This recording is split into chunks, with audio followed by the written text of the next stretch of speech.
ever wondered how doctor can see what's happening inside your body? Not just how it looks, but how it functions. That's where radionuclide imaging comes in.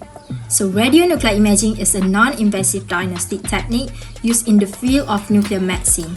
It involves the use of radioactive tracer, also known as radiopharmaceuticals, to visualize the function and the structure of internal organs. So this tracer emits gamma radiation, which is detected by a device called a gamma camera. This allows us to produce functional image of the body, providing valuable information about how organs are working in real time.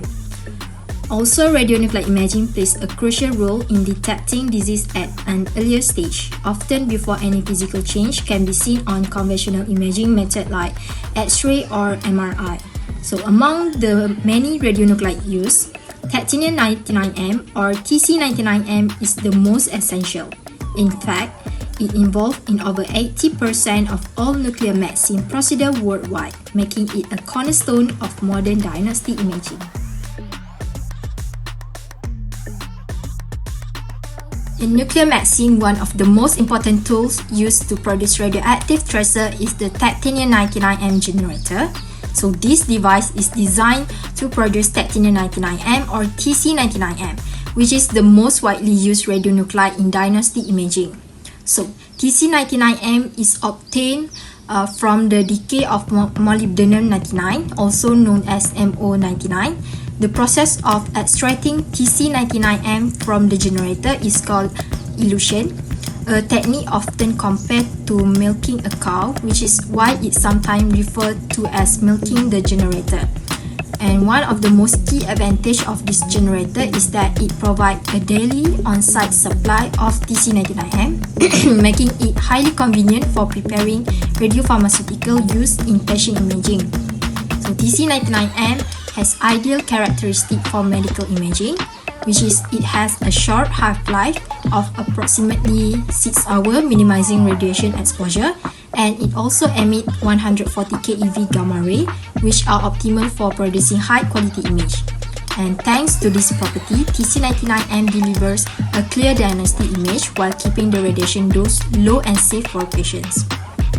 It is used to image a wide range of organs, including the heart, bones, kidney, liver, and lungs, making it a versatile and essential component of nuclear medicine. In fact, TC-99m has been in continuous use since the 1690s and remain at the core of diagnostic procedure in the nuclear medicine today. Assalamualaikum and hi. My name is Nur Fatih Falisha binti Kamaruzaman and my metric number is 079686. So I will be presenting about characteristic of ideal radionuclide. Assalamualaikum and hi. My name is Nur Fatih Falisha binti Kamaruzaman and my metric number is 079686. So I will be presenting about characteristic of ideal radionuclide. Today I'm going to present about characteristic of ideal radionuclide. The first characteristic is designed to mimic a natural physiological process. TC-99m is designed to behave like substances naturally found in the body.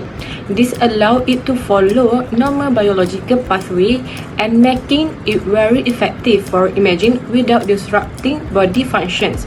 The second characteristic is mono-energetic gamma emitter, which a gamma rays of one energy. The ideal energy range is 100 to 250 keV for optimal imaging. TC-99m emits gamma rays at a single energy level around 140 keV, which falls within the ideal range. This is perfect for producing clear and high-quality images in nuclear medicine. Third characteristic is decay to stable daughter isotope that will not cause significant radiation dose to the patients. After TC-99m decays, it becomes TC-99, which is stable and non-radioactive. This means it won't expose the patients to extra radiations and making it safer for clinical use. The next characteristic is radionuclide easily incorporated without altering biological behavior. TC-99m can be introduced into the body without changing how the body naturally works. It blends in easily with the biological system, helping in accurate imaging while maintaining normal physiological activity. The characteristic of ideal radionuclide is a TC-99m decays through a process that called isomeric transitions, in which it changes the TC-99m by releasing gamma rays and low energy electrons. Since there is no high energy beta emissions is involved, the radiation dose to the patients remains low. The next characteristic is low energy gamma rays. The gamma rays released are low in energy, which means they can easily leave the human body and can be accurately detected by a gamma camera. This allows for effective imaging while minimizing radiation exposure to the patients. The next characteristic is half-life of TC-99m and TC-99m. TC-99m has a short half-life of 6 hours. This short half-life is ideal because it limits the radiation dose to the patients, yet is long enough to allow for good diagnostic imaging before the radioactive material decays. The last characteristic is eliminations from the body. Radiopharmaceuticals administered to the humans are eliminated from the body through various biological processes such as fecal or urinary excretions, breathing, and other pathway. These natural eliminations helps to reduce the radiation dose over the time. So that's all about the characteristic of ideal radionuclides. So here I also prepared 2 questions for quiz time. The first question is, why of the following characteristic makes TC-99m ideal for mimicking natural physiological processes in nuclear medicine? The second question is, why TC-99m is considered safe for use in diagnostic imaging? So everyone can answer these 2 questions to test for your understanding. So that's all. Thank you. Hi, so now I will be explain about the type of TC-99m generator, which are an essential component in nuclear medicine for producing TC-99m used in imaging procedure. The first type is called a wet. We have 2 types of the TC-99m generator. We have wet and dry. So first we want to talk about wet generator. In this system, the saline solution which is used to elute the TC-99m is preloaded inside the generator during manufacturing. It stays inside the entire operational life of the generator. When it's time to elute, the saline simply passes through the alumina column where molybdenum is absorbed, and it's collect TC-99m as sodium pertonated in a vial.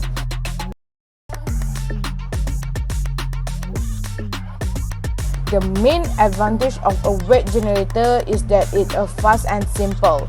Since the saline is already inside, you don't need to attach any extra saline vial during elution. This makes it convenient for emergency or quick use situation.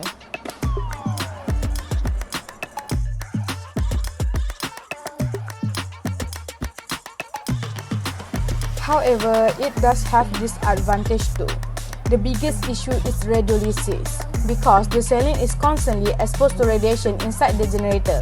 It can break down over time, producing a free radical. This can reduce the purity of TC-99m. As a result, the generator has a shorter shelf life and higher risk of impurity compared to the modern design.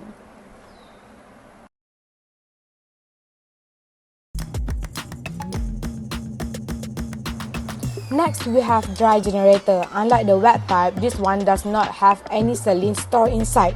Instead, saline is introduced externally only when you want to elute the TC-99m. So during the elution process, a fresh, sterilized saline vial is connected, and the saline flow through the alumina column, washing out the TC-99m into a collection vial. Because the saline is not exposed to continuous radiation, the risk of radiolysis is much lower.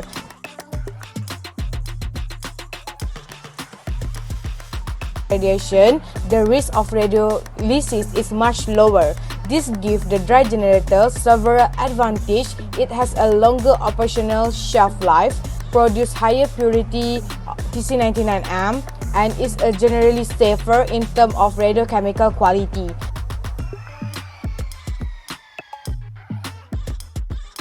The only disadvantage is that it takes slightly more time to prepare since you need to attach the saline each time, and proper aseptic technique is required to avoid contamination and need more training to staff to handle the elution step safely. To make it easier to compare, here a summary of both types. As you can see, wet generators are faster and simple, but have a higher risk of radiolysis and shorter lifespan. Dry generators, on the other hand, offer better safety and purity, with a longer shelf life, though they have take a bit more effort during each elution. So, in conclusion, while wet generators were widely used in the past for their convenience, dry generators are now preferred in most modern nuclear medicine facilities due to their better safety profile, higher product quality, and longer usable life. That's all from me about the type of TC-99m. Thank you for your attention. Hi, moving on to me, I'm going to explain about the components of TC-99m generator. So as you can see here, the left side is a dry generator while the right side is a wet generator. The components for both generators are the same, but there's a slight difference in their manufacturing structure. So the first component is molybdenum 99 source. It is a radioactive source that will decay to TC-99m, which then will emit gamma. So the next component is the eluent vial that contains 0.9% of sodium chloride to sterile the TC-99m solution to ensure it is not contaminated and safe for injection into patient.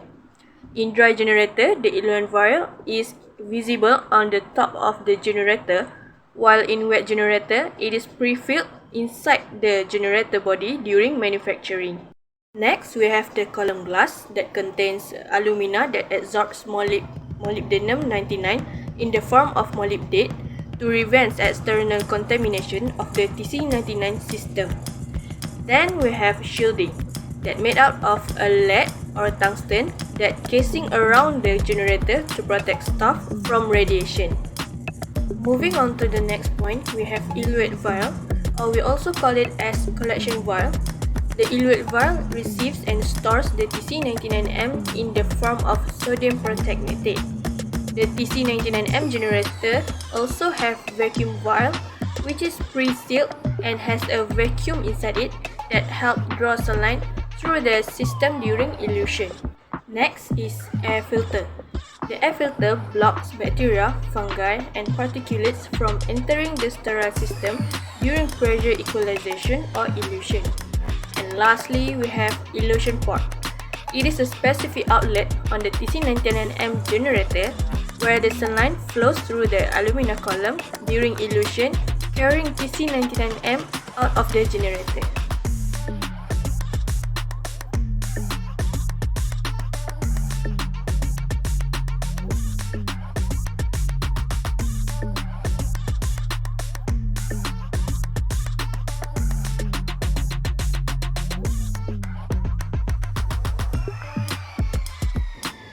I will explain about the principle of TC-99m. Do you know how TC-99m is produced? TC-99m is produced through the radioactive decay of molybdenum 99, which is the radionuclide. The decay equation indicates that molybdenum 99 undergoes beta decay to form technetium 99m, or we known as TC-99m. Molybdenum has a half-life of 66 hours, which allows enough time for storage and transportation. And a radionuclide is immobilized on a solid alumina column inside the generator. The daughter radionuclide, which is technetium 99m, has a short half-life, which is 6 hours, and decay by isomeric transition, releasing a 140 keV gamma ray, which is ideal for imaging with gamma camera. Now, let's look how we extract TC-99m from the generator, a process known as milking or elution. The first step is the generator is essential a shield column filled with alumina, where molybdenum is absorbed as molybdated. As molybdenum-99 decay, it produces technetium-99m in the form of pegnetate ion right on the column. To extract it, they need to pass trisaline solution through the column. This selectivity washes out the more soluble sodium pegnetate. Meanwhile, molybdenum-99 is remain tightly bound to the alumina.